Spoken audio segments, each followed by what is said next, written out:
part. And then the whole objective of today is to make sure that we are answering questions and talking through issues together.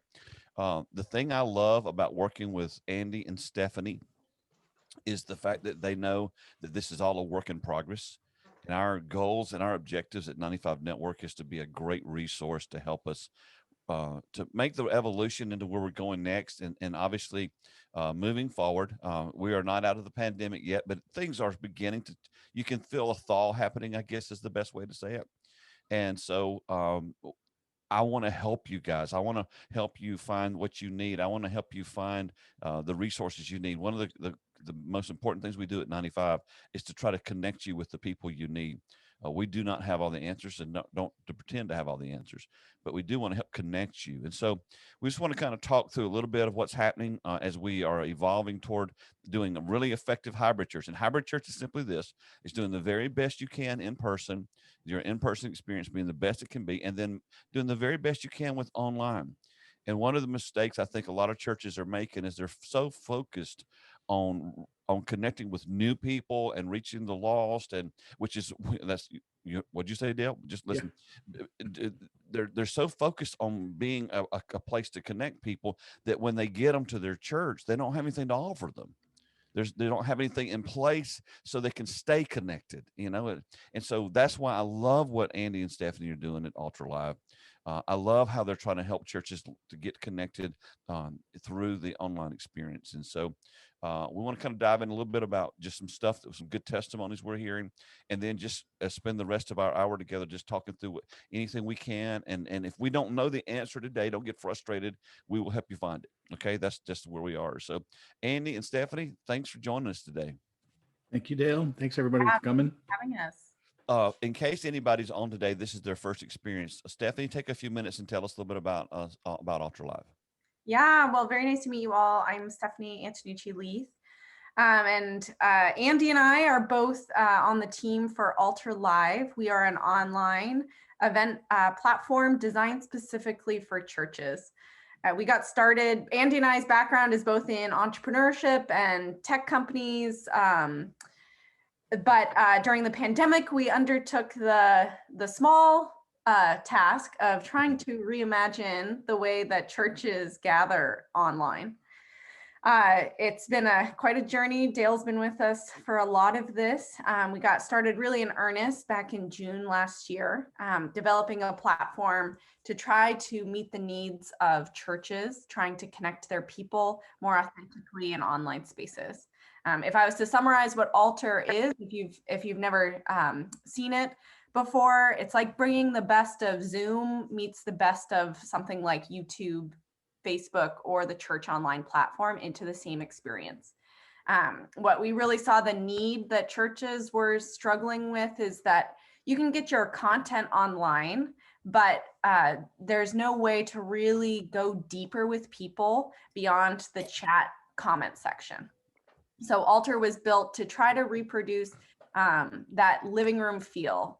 Imagine, the things that we've lost, like bumping into people in the hallways, being able to quickly pull somebody aside after, before, during a service to pray with someone, that opportunity to actually connect on a more personal level. So the platform brings together video conferencing features as well as live stream features to create a seamless experience for people to really engage with one another. So that's me. My technical title is CEO. Andy can introduce himself as well.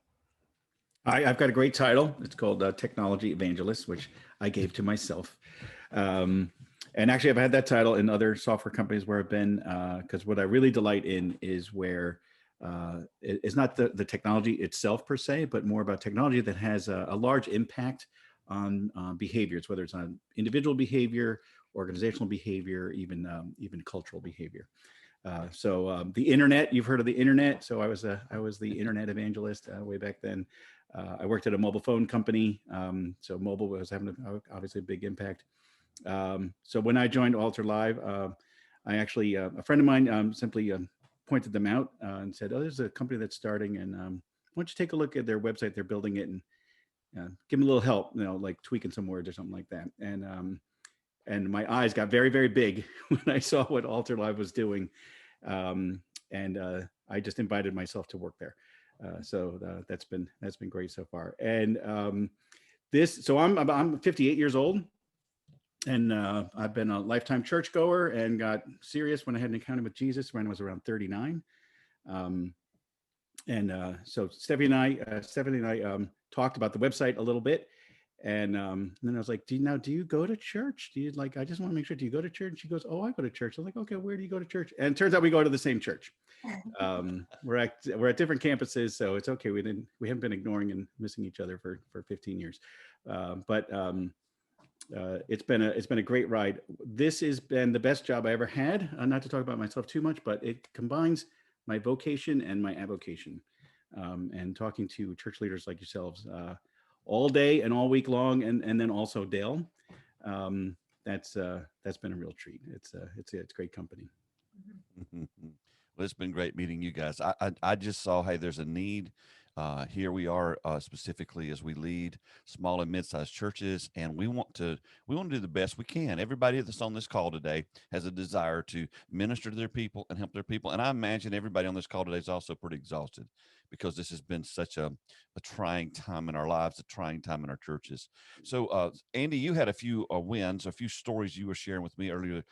Kind of share a couple things that have happened. Today is not going to be focused specifically on all the technical things that we do. We just want to talk about what we can do to connect with people, share some wins. We'd love to hear some of your wins, and then try to kind of walk through, what are you running into that we could, maybe these experts can help with. And if we don't know the answers, I said earlier, we'll try to find the answer. So, Andy, share some of those wins you were talking about to me a few days ago. All right, great. Well, some of my favorite stories. Yeah. So as you might imagine, as churches get up and running with AltarLive, we come alongside them and help them bootstrap. First couple of Sundays, we'll drop in just as a guest of the church and ask people how they're doing, if they're having any trouble, helping them acclimate. And we come across some really wonderful experiences there. There's one in particular, and actually I have a picture of it, so I'm going to share my screen.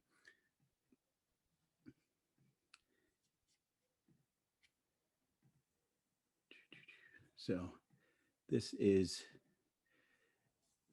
a little bit of picture of AltarLive. I won't explain everything that's in there unless you ask questions. But one of the ideas is that after service, there's a chance to meet at tables for coffee hour.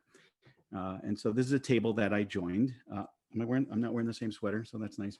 And when I joined this table, there were two women there, two 20-something women. They're friends. They've been going to this church for about 3 or 4 years. They don't live in the same house. And when I joined them, it was just the three of us.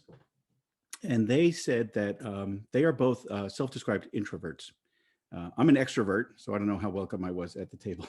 Mm-hmm. And they said, when church ends, we just leave. We don't go down to the fellowship area. All that kind of, how are you? How's your weekend? And all that low-level chit-chat. That's just not that's not their thing. That takes a lot of energy for them. So they would just rather go out and have brunch together or something like that. And they said, but this feels good. This feels safe. That was actually a word that they used. So we actually, I think we'll stay after every week here in AltarLive because they're not going to get bombarded by a whole bunch of well-wishers. They just don't have any need for them right now. And they can just have quickly what they would call a meaningful conversation. As an extrovert, I find that the chit chat is also meaningful. But for them, they're like, we'll get right into the meat of something. So that was really encouraging for us to hear that introverts are now sticking around at church afterwards. So that was great. You see that there's a fourth square there at the table. And so this is a woman who goes to that church along with her husband. She's been going there for 20, 25 years, something like that. And as you can see, she's my age. And so when she joined this table, she actually had her small dog in her arms. And so this woman here, she said, oh, a dog. She's like, the only thing that's getting me through this pandemic is when I get on a Zoom call during the week and someone brings their little child or a dog on camera. It just makes my day and fills my tank. So it's just a great little story. And so she was very happy to see the dog. Well, the other 20-something, she says, oh, I have my dog with me right here. And she tilted her laptop and pointed it at the dog on the floor there. And all of a sudden, we're talking dogs. And I also have a dog, which you'll probably hear in the background at some point. So I tilted my laptop too and showed my dog. So there's 3 dog owners and a dog lover on the line, and we're talking dogs and having a grand old time. So the interesting thing about this is the 50-something woman has seen these two young women at the church for 3 or 4 years, and the extent of their relationship has been a little bit of eye contact and a wave and hello, and that's it. That's the sum total of their relationship, 3-4 years at this church together. But now they spent 40 minutes together at this table, and the dogs were the kind of special elixir that melted whatever sort of, not even awkwardness, but just it, like they got brought together, and immediately, like you can see the back of my house right now. So you might see a cookbook, but there's some, I put all my Bibles up there, so I look like I'm a churchgoer. Very spiritual. But Stephanie's there, and she's got certain plants back there. So whatever it is, maybe I'm wearing a sports hat. I think Clint was wearing a sports hat. I was going to ask him about, right? So there's all sorts of things that I probably wouldn't bring to church. I don't bring my dog or my cookbook or my plants or my sports shirt, although maybe some churches you wear your sports shirt. Mm-hmm. And this is a real conversation starter that crosses it. In this instance, it was an intergenerational crossing. And that is probably something that the pastor of that church has been trying to get going with all sorts of gimmicks and techniques and events. Like, how do we get the older folks to talk with the younger folks? Or how do we get people who would never cross paths to cross paths? And so we'll try to assign people to groups and things like that. So for me, this was one of the most warming and rewarding things that I have seen since working in the pandemic with churches. So lots of other heartwarming stories I'm sure you've also had about people who are, they're shut-ins or they're introverts who don't usually get their time to shine in the church. They get outshined by the extroverts. Maybe people who are volunteering that had never volunteered before, along with, of course, all of their difficult things that have come with the pandemic. So at any rate, that's my go-to story. And if my dog participates, I'll put him on camera, and we can all talk dogs for about 2 minutes if we need to. Yeah, we probably won't do that today. So here's the biggest thing I want everybody to get from the hybrid church focus. It's as we lead our churches, it's not either or. The approach has been in the past is that, okay, it's either about doing a great in-person experience, forget about the online, or there's been the shift toward really focusing on the online and not giving as much attention to what you do in person. We want you to do great at both. And so this is the reason that the 95 Network is connected with these guys and working with them, because they help you do this online experience better, especially to draw in people maybe who don't attend your churches and stuff. So what I want to do right now is just go, hey, if you got a specific question or an issue you're running into, if you would just lift up your hand there and then unmute, and let's see if we can talk through together some things that you may be experiencing, and we can kind of glean from each other. So anybody got anything specific you want to dive into?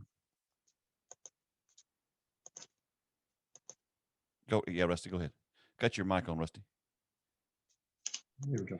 Okay. Well, obviously what we're doing right now isn't working as well as what we would all like it to work. And, it looks like the table feature at least gives people little rooms within the platform, one click, one platform, multiple rooms to tables to hang out with. That's good, because if you give out a link and you're doing a virtual thing of some kind and you get 10, 20, 30 plus people in there, there's only so many people who talk at one time. Mm-hmm. So, you're allowing more conversation to take place. People can bring their dogs to our sessions right now. Introverts can be introverts right now. But the thing is only so many people can talk at one time. We got 18 people on here. I'm talking right now. Y'all can't. Now you could, but then nobody hears anybody, so I get that. It's nice having church to where we could say the only dress code is be clothed. Be clothed. It's just not. That's a good one too. Okay, that's a good one. But really, we already have all that. The only thing I'm seeing right now that's new is the option to have lots of people, one link, multiple tables so more people can chat and sit at the table they want to chat at, right? Mm-hmm. That's right. Yes. So- That's the dynamic that is missing from a lot of the online, whether it's Zoom or if it's on Facebook or Church Online or something like that. It's that dynamic we aimed for the dynamic that you experience in church already, when you choose to sit next to certain people or during the coffee hour, which is a little more fluid. And then there are new things that we're discovering, like the dogs in church thing. So that's we think that's something that is kind of like an emergent property of the online church. Yeah, we're trying our best to create an opportunity for just people to connect and maybe even meet new people. And the thing about all these, the tables or the gathering places, the prayer places, whatever, you can change out and you interact and you can go visit different people as well. So there's the way we're trying our best to find a way to create community in the online setting. And this is not in place of gathering in person, but in addition to gathering in person. So I kind of look at it like we have a fellowship hall and we have all these coffee tables and there's people all over the room. And it's kind of like an aerial shot of that room. And then I could just kind of drop down on any table I want, which is kind of cool. I could drop in over here as a pastor, say hi, drop over here. So it's actually really easy for a pastor to meet a lot of people. So that's kind of cool. Now, if you were wanting more people at a table, than 4, it looked like they were settings of just 4.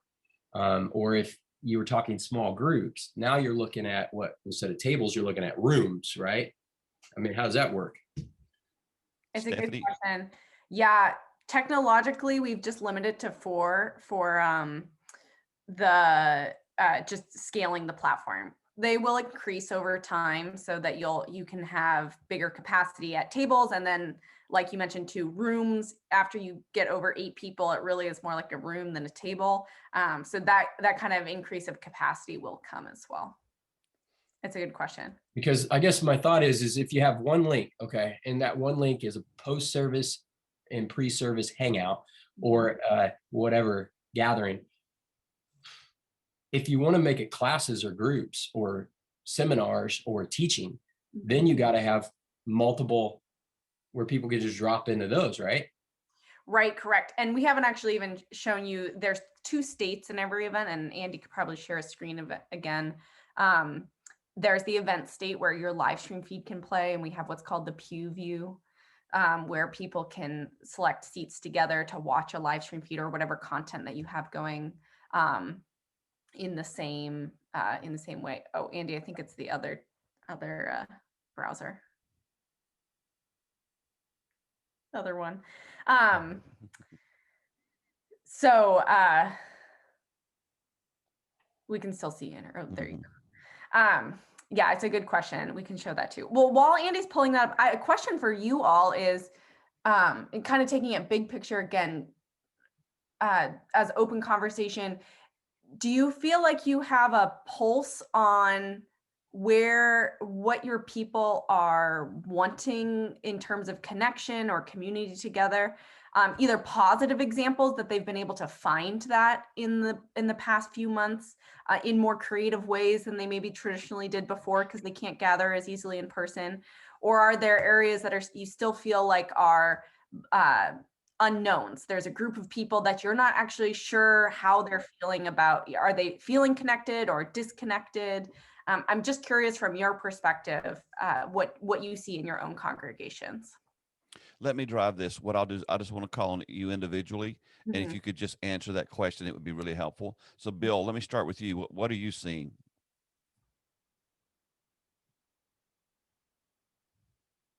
There we are. There we go.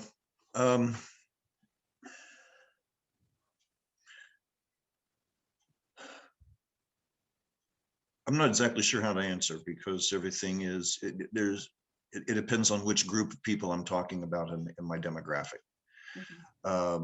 You senior citizens have a greater degree of fear about their health and their well-being.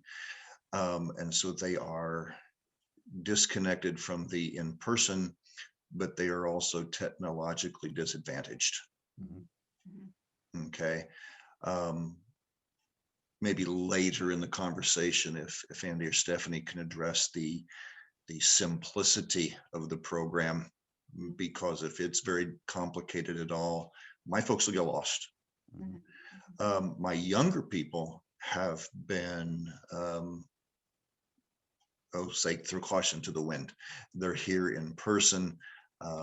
We have a couple of small groups still operating in home, and folks are participating in that so that they still have the face-to-face. So it really depends on the demographic within my congregation that I'm addressing, but two totally different things. Younger people, hey, we're good. Older people, still quite disconnected, and I fear for them, just to be honest. Yeah. So we make sure, Bill, make sure we answer that before we get off today. Okay. Travis, what are you seeing? Yeah, I definitely agree with Bill on that. As far as most of the biggest percentage of our people have come back to church. I'm in Tennessee. It's a little different here than some of the other states where most people, like you said, have thrown caution to the wind unless they're more elderly or have health concerns. And I would reiterate what Bill said. I think the issue would be the people who need it the most are the technologically challenged and are going to have the most trouble figuring how things out. And so that, I think, is definitely something that would need to be addressed. Bill, where are you at? I'll make sure I ask this for everybody else. What state are you in? I'm in Illinois. I'm in a suburb of Peoria. Okay. All right. So Bill's in Illinois. Travis is in Tennessee. Rusty is in Illinois. Josh, what are you seeing? I think to echo a lot of what they're And you're saying. in Ohio, right? I'm in Ohio. Yep. Okay. And anything that I'm going to use with my older folks who aren't coming has got to be incredibly simple. We probably I did a lot of back in March and April when everything was closed, a lot of long phone calls explaining to people just how to log on to YouTube or log on to our church. You know, like we currently have our live stream embedded on our homepage, like not even an extra link. So they can just go to our homepage and scroll all the way to the bottom. And when we're live, they can see it, because a lot of my, 70 and 80-year-olds are the ones who aren't coming, and anything more complicated than that, and they struggle. I think a lot of our folks who are back are just, it's not so much caution to the wind. They're just not going to accept anything that's a substitute. They're tired of half measures, and they're tired of anything that kind of feels like a fake version of church to them, for lack of a better word. And so there's just not, if they watch the live stream because they're not here one Sunday, like they're not interested in interacting, they're not interested in commenting. I mean, maybe something like AltarLive would fix some of that, but I have a lot of people who are they're just tired of things that don't feel like what they want them to feel like, and kind of half measures of stuff. That's really good. So of course, our perspective is a little bit off to the side because we see the ones who make it in. We don't see the ones who don't make it in, right? And so they tell us, like, the ones we see, they're like, oh, I found this very easy, right? So there's probably a bell curve even amongst that demographic where they're just either willing to try more, or they have some measure of tech savviness. And the ones who don't, you may not hear from. We have worked with one church that has a very cool ministry that's born of COVID. They call them tech deacons. And so they'll identify, each deacon will identify 2, 3, 4 people in the congregation who they think probably could use a little bit of help. And it's anything from, how do I connect to the internet, to, how do I navigate through a browser, or, how do I chat in Facebook or something like that. Now, I don't know exactly how they get together, if they do something face-to-face with masks on or something like that, but they happen to be in Silicon Valley. So they probably had a lot of people who raised their hand that said, I'll be a tech deacon. Right? Yeah, I bet they did. One of the nice things is that they found that it was people who in the past had not volunteered for a lot of things, but they're like, well, I can do that. So there was a silver lining to it. So it doesn't solve everything. And I don't know if they solved all of their, their demographic issues with tech savviness, but that was one thing that they put into place. And the thing I want all of us to be encouraged by is that, guys, this is all a work in progress, and we're figuring out as we go. And so I know you've been required or asked of to give in areas that a lot of times you don't even know what to give. And so that's why we want to do these type events, is to continue to encourage you, and we're going to find all the answers that we need to find. It may take us a while. Matthew, what are you guys seeing, or what are you experiencing? And tell us where you're from. I'm from Ontario, up here in Canada. And Awesome. so, yeah, for us, I think it's a range of experiences. We're trying to push. We have a group who just won't get online. So we try to call them and stay connected that way, and just don't even bother pushing them because they don't want to. So I don't worry about them on this area of things. But we're trying to engage our kids programs, develop a program for kids to watch things on Sunday during service. We do a little video as well. So we're live stream. We at the moment can't, well, yeah, the regulations are kind of changing every day. So we, at least today, we can have 30% of our people come into the building, but we can't. So anyway, so we're staying online. So we're just trying to figure out. One of the questions I am wrestling with is constantly is just how to get more to engage online. So I have a few small groups have started to listen and are trying to meet through different, whether it's Facebook groups or Messenger, or Zoom, or some other technologies we've released to them. Right now, media has a group element to it, and so those are ways that for me, I don't care what what program they use, just connect. Yes. And so there's another side too, that people are just kind of tired. Yeah. So our kids were in Zoom school for they literally just went back this year. So our youth program has been meeting online, I guess the last 4 months now. Their numbers are starting to go down, but I think it's school related. So it's I think it's just figuring that balance out of where people are at. So yeah, that's good. Nate, where are you located, and what are you running into? I'm with Rusty. Okay, so you're in the other room. Okay. Yeah. Well, no, I'm at my house, but no, I'm also in Illinois with Rusty. Okay. But yeah. So as far as people getting online, yeah, it's kind of tough. I mean, we're pretty new to it, obviously with all the COVID stuff. So yeah, it's definitely a learning experience right now. So anything that would make it easier for tech staff, because a lot of people we're limited by the people because I think they're scared of it, and that's why we need to look at something. Well, I tell you, I love that tech deacons thing. I'm going to dive into that a little bit. So, Todd, where are you at, and what are you experiencing? I am in Kalamazoo, Michigan area, and mine, I guess, is a little bit unique in the sense I started at my church the week that the world shut down last March.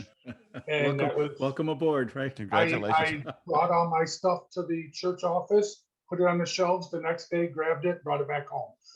But we're unique in the sense that I inherited a small church that had some difficulties and lost most all of their young families before I came. And it's kind of weird because regularly we'll have 30 to 40 people in person every week, and they're all gray-haired, all old, with the mindset that I was taught as a kid, that if church is open on Sunday, you go. Doesn't matter if you're sick, doesn't matter what the deal is. Doors are open, we're going. A couple of the families that have younger kids do not choose to go. And so we did something that this is going to lead to a question for you guys. We started with me just doing an online service that was recording our in-person service, calling it good. Realized that was horrible. And so I changed gears and created a different version for our online church. And it's basically me sitting here in my home office with this background and creating a 30-minute long church service that doesn't have all the stuff that the home viewers would find I found they were just fast forwarding through them, actually. So I created this stuff, and it worked. And what I found is that I now have 30 to 40 people in person every week, but I probably regularly have at least 50 or more people that have become digital disciples. Some of them are tithing every week, and they're people who will probably, because of geography, never step foot in our church. Every week we have people from South Africa, people from the east side of Michigan, people from North Carolina, people from out west that every single week are part of our church and kind of call us their church, but we're never going to see them walk through the doors and gather with us. And so one of the things that I'm working on right now is trying to figure out ways to take those people that are our digital disciples and disciple them. And other than I've done some online like teachings, almost like a small group setting, but I'm trying to figure out how it's almost like I have two different churches, honestly, and I treat them totally different in a sense. And I'm trying to, I kind of like my online church better than I do my in-person, to be honest. Though I jive with those people a lot better. I forgot to tell you that we are recording this, so that's yeah. gonna So get hopefully none of them see this. I love all of them if they do, but so that's where I'm trying to get some clarity right now. Is in my unique situation, I'm running two different churches and trying to, and the in-person one is really easy. The online one is a lot more fun, a lot more invigorating, but I'm trying to figure out ways right now to create connection and create ways to help them take their next steps in their faith. That's so good. One of the things I've been encouraging our pastors to do is as we move into this 2021 year is to change our rhythm of how we do our week so that, you already have, a lot of you will gather, still come in on Monday. Sometimes we do staff meetings or whatever and take Friday off. Some people take Monday off and then Friday, but whatever the rhythm of your week is, you've got to, I believe, I would love for you to take an entire day. And you may just can't do that, but block a half a day of your week that's dedicated to your online content, your online focus, because there's going to be more and more and more. There are a lot of great things available now that could help you, Todd, but there's more and more and more as we discover ways to connect with our people that's going to come our way that that you just can't do on the fly. And I loved what you said there, though. You said it's invigorating to you. And I think that's really cool that you see this challenge as not something that's insurmountable, but a chance to really connect with a new group of people in a different way. Stephen, tell us where you're at and what you're experiencing. So I'm in Somerset, Pennsylvania. So it's South Central. Basically, a lot of our people are technology exhausted with schools being online. Even see that in kids, which is kind of, they're ready to set down their cell phones and iPads as well. Looking basically to just streamline what we're doing right now, trying to find it easy. I'm not fortunate enough to have a tech team, so it's basically on me. So I've found that people are dropping off of Facebook, getting out of it completely due to different stuff going on. So an easy way to stream to one site. I like the aspect of connection with Altar. I think it's great, but that overwhelms me as the person doing it at this point. So just searching through it a little bit, I think it's great. I think it would be great to move that way, but easy use, just like what everybody's saying. If my older people can just jump on, because they're the ones not coming, my young people are back. That's the biggest thing.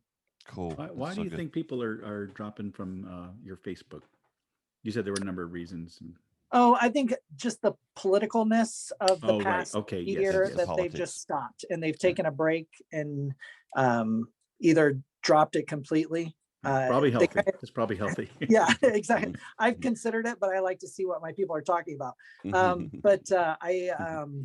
noticed that like our YouTube kind of increased a little bit, so it's just, I need something streamlined, easy. Okay. Hey, Clint, where are you at, and what are you experiencing? Hi, I'm in Southwest Oregon, in the middle of nowhere, actually, but I'm surrounded by mountains, so that's a difference from Texas. We're running about 50% capacity, not 50% capacity, 50% of COVID attendance prior. And it's pretty balanced. And what I have noticed is that the 60, 70, and 80-year-olds sit near the front and the young families sit in the back of the room. So there doesn't appear to be a delineation between this age is showing up and this age isn't. However, the ones that are not showing up on Sunday morning have decided to come in face to face and introduce themselves to me and tell me, we're not going to be attending, but we wanted to, meet you. I've only been here about 5 weeks.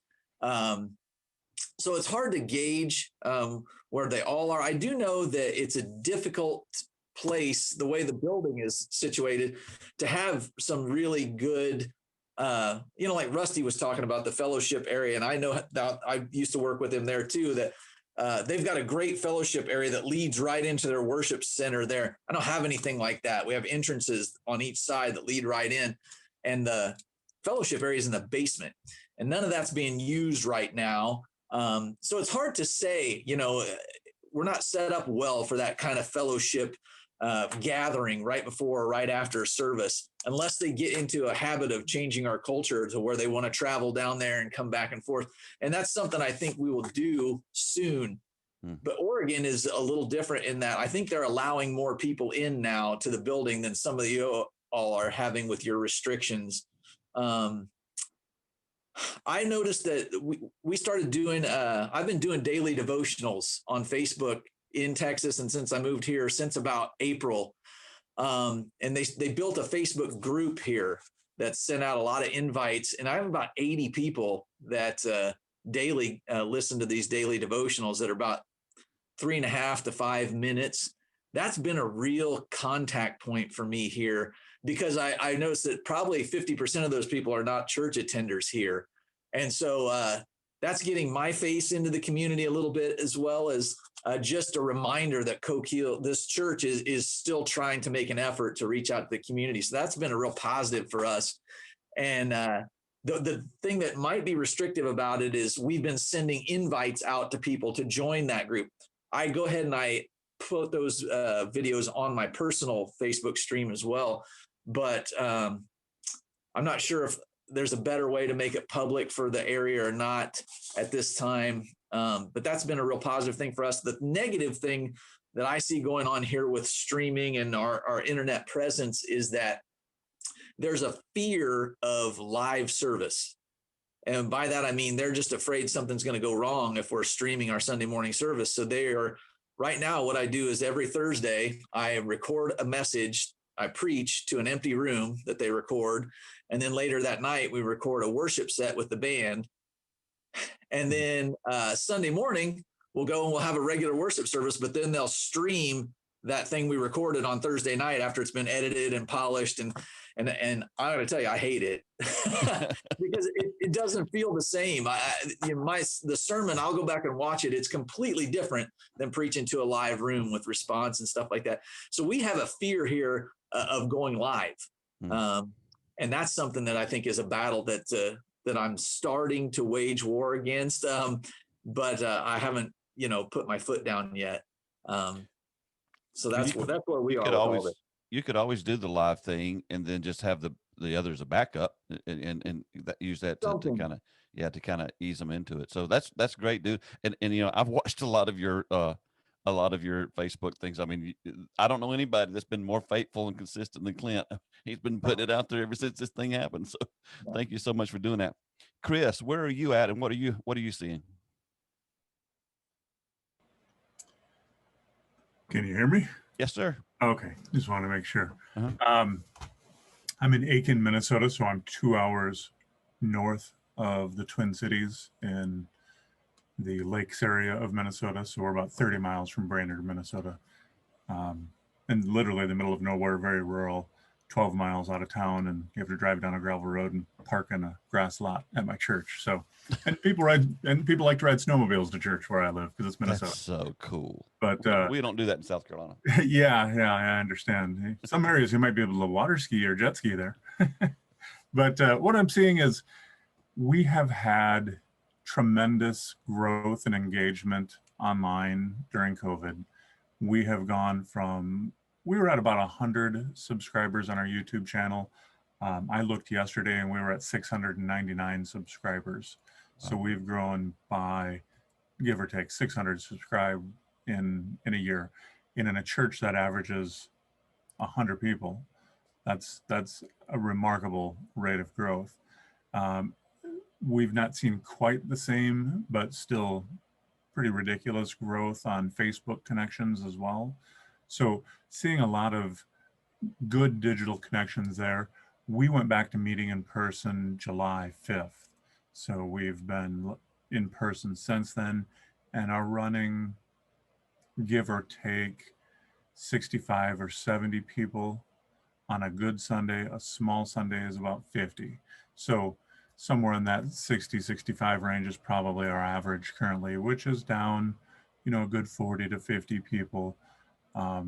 My people have been really good in connecting with me anyhow, in response to, if they're not there in person, they have commented on our posts on Facebook or commented on YouTube or sent me text messages or emails or whatever, responding to questions I've asked or whatever within the context of the sermon. And so seeing decent engagement with that, surprisingly pleased actually with how well that's gone, knowing the primary age range of those people who aren't coming to my church are the older people in my church, my younger families.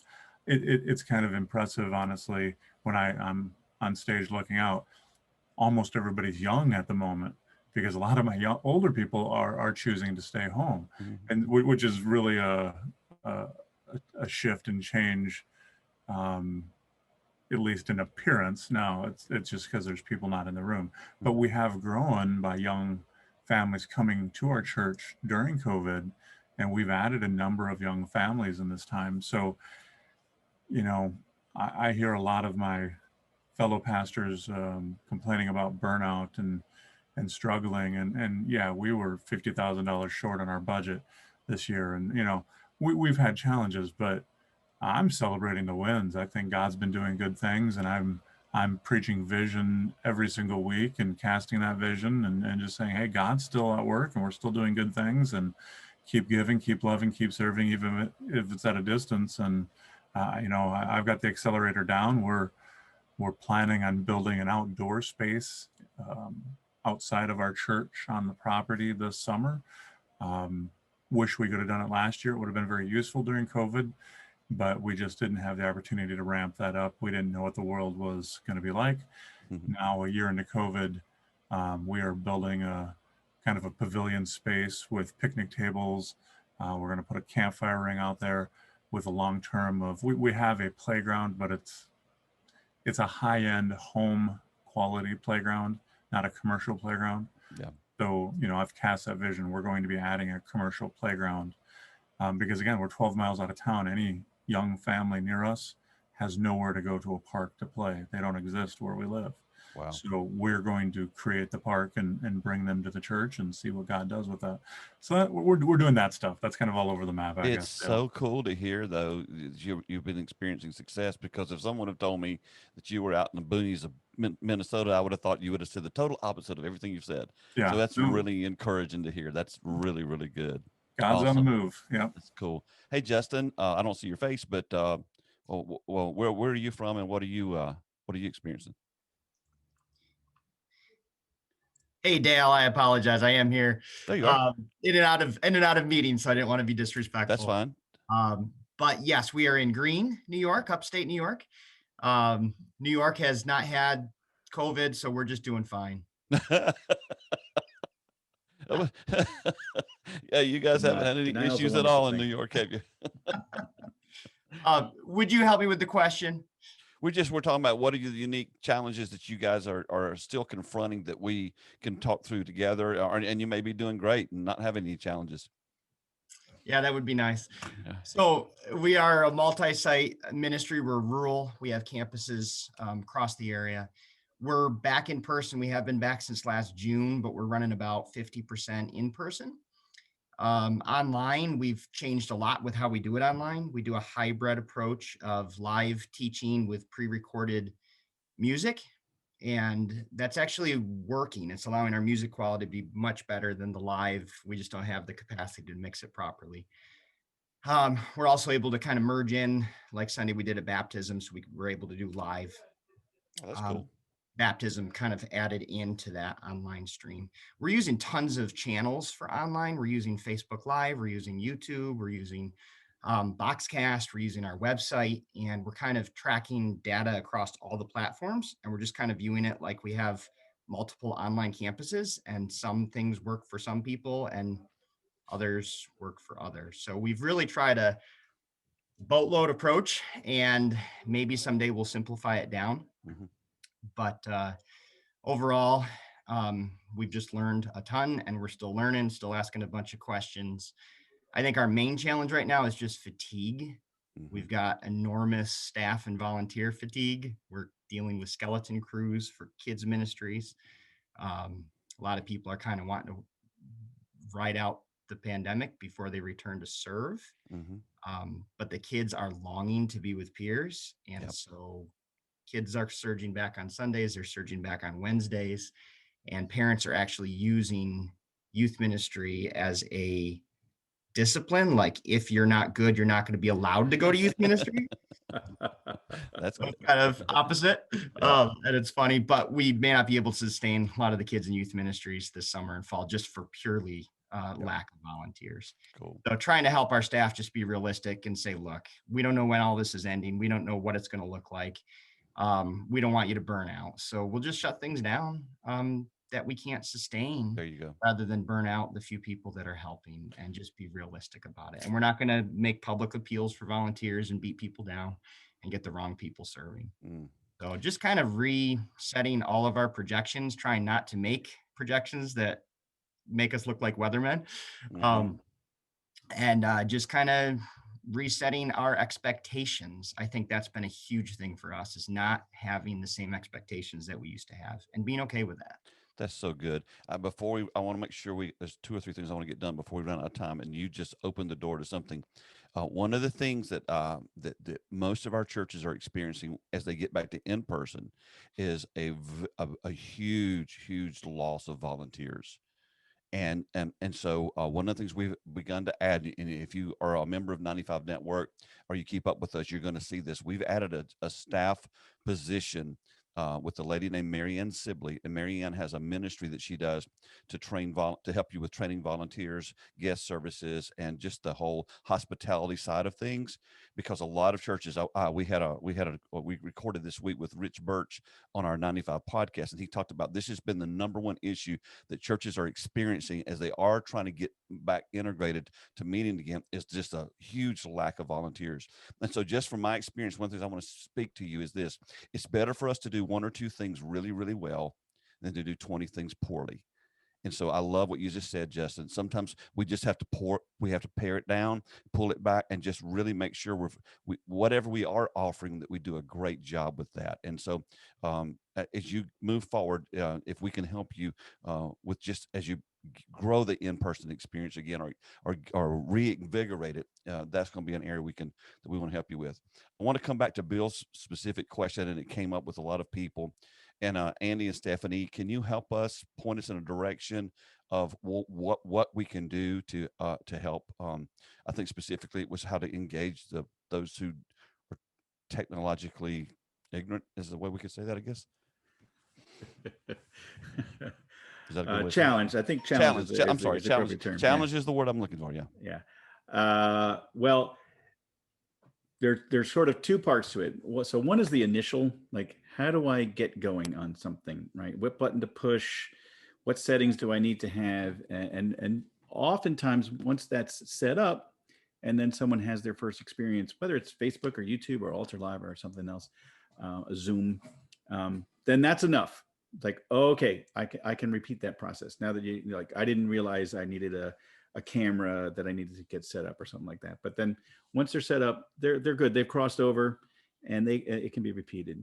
And then I'm sure you have been on a Zoom call where someone could not figure out how to unmute themselves, and at some point you start to wonder, actually, I think he's doing it on purpose, right? Like he mutes, or then like the host mutes that person, and then that's when they unmute themselves, and they're like, go on, but they're not talking to anybody. They're just having a conversation with their, partner in the kitchen or something like that. I haven't heard of anyone who's come up with a solution for that, right? I get together with my dad frequently on Zoom, and it is like teaching him for the first time again, often, right? So if anyone else has an experience on that, but I do find that like that tech deacon thing of, I love that. people, I just love and that. people, they love being appreciated. Like they don't feel like they're being talked down to. Like, okay, here's that button. They actually appreciate, like, somebody thought about them and cared to make a phone call. And of course, it often turns into an encounter itself, beyond just what the technology is there. But yes, that first, whatever that first experience is, that's the big speed bump, right? So that probably doesn't come as a surprise to you, but just reinforcing what you probably already know. I love the tech deacon thing. If anything that's come out of this call today that's awesome, is creating tech deacons. And here's the thing: I think if you can create tech deacons, and a deacon automatically says someone that's older helping someone that's younger, but a tech deacon almost have to flip it. This would be a phenomenal way to begin to get your young people engaged with the older people and create some synergy and community in your congregation. You will have to have someone to oversee them to make sure they do a good job with their communication and they're not being condescending or impatient. But this is not something we can not address.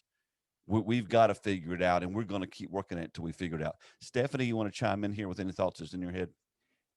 Yeah, I do think the tech deacon is one that we've seen be used really effectively in that way.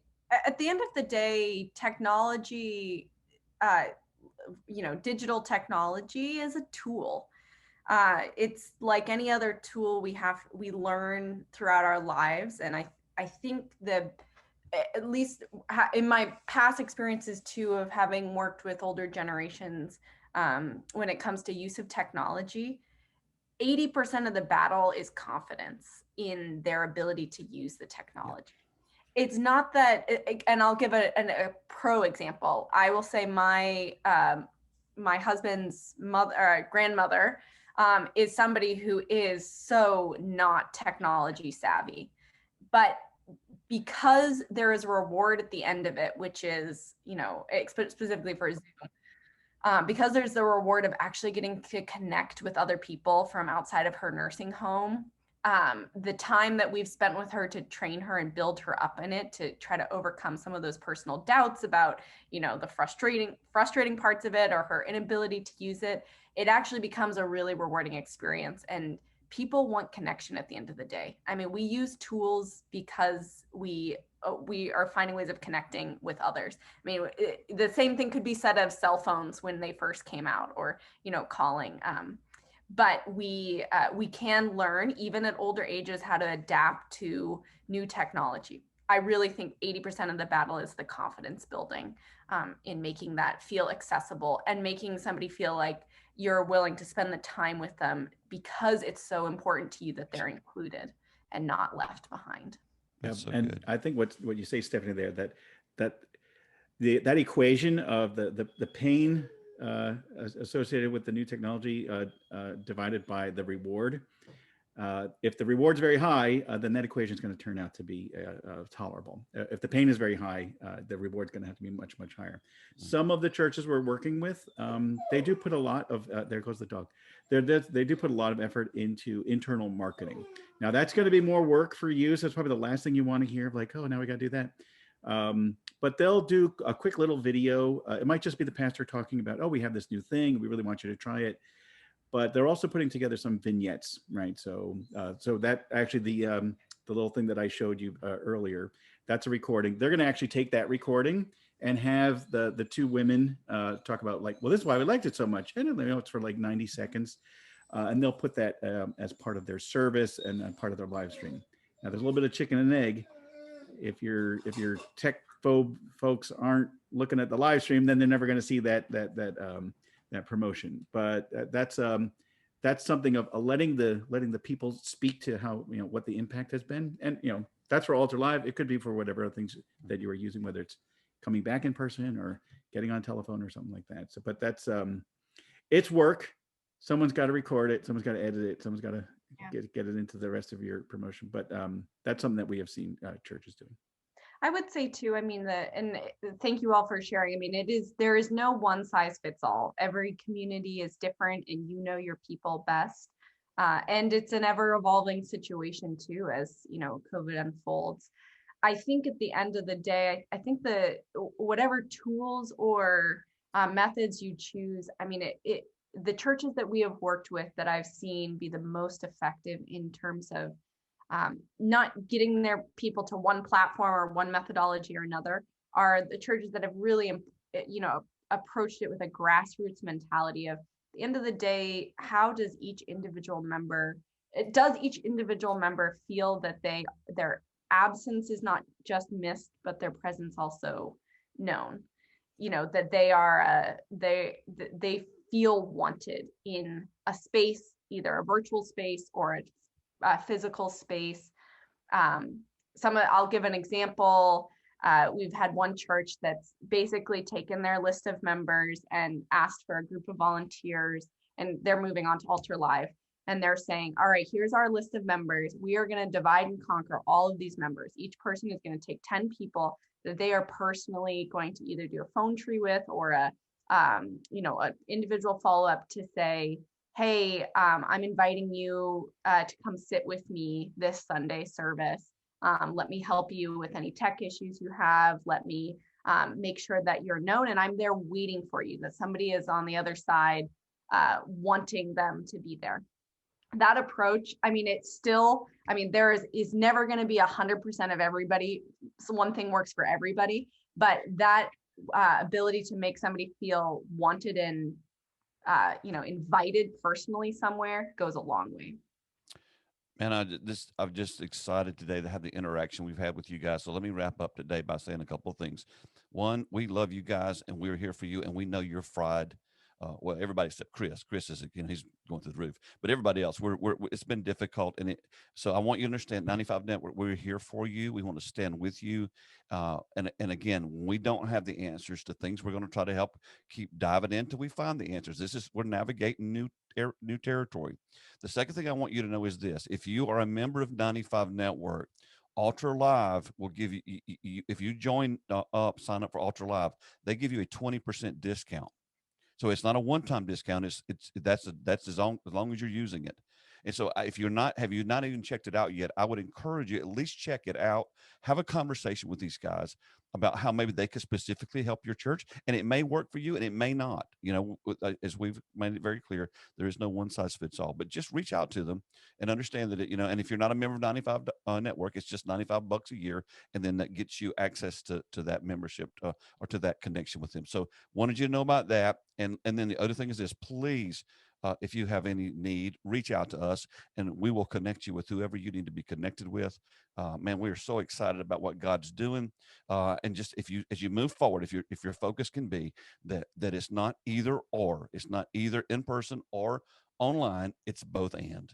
And I just believe that God's going to use you guys to impact your communities and change the world, and just lock it down in your heart to know that we're here for you. So thanks for joining us today. There'll be more of these coming along. We want to make them as informative and helpful as possible. Answer the questions you're asking. And so thanks for being here today. You guys have a great week. God bless you.